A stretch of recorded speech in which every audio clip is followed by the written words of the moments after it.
An xin chia big che I che chia an thir I soi apiang an ngai kha chan ram tu chun nang ma en chua ti la a thu thu in ni tin in om ro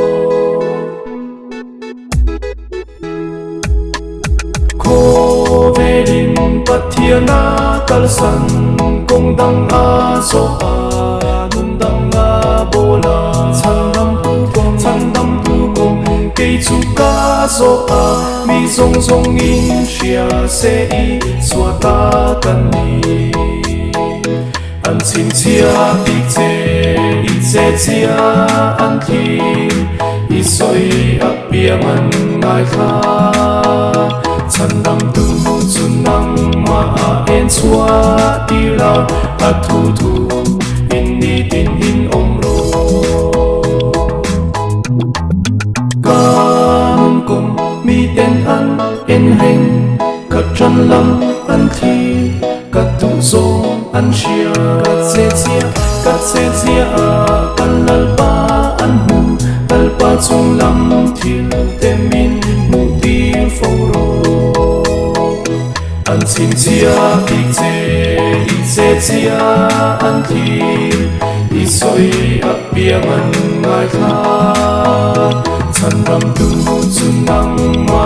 en chua ti la a thu thu in ni tin in om ro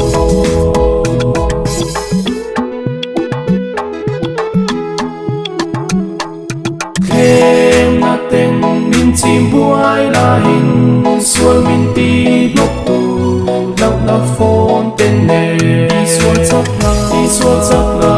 in min choi ka ngang su ti chuana ma ang in ka om ve ang an xin chia big che I che chia an thi I soi apiang an ngai kha chan ram tu chun nang ma en chua ti la a thu thu in ni tin in om ro lei mi te thim huaya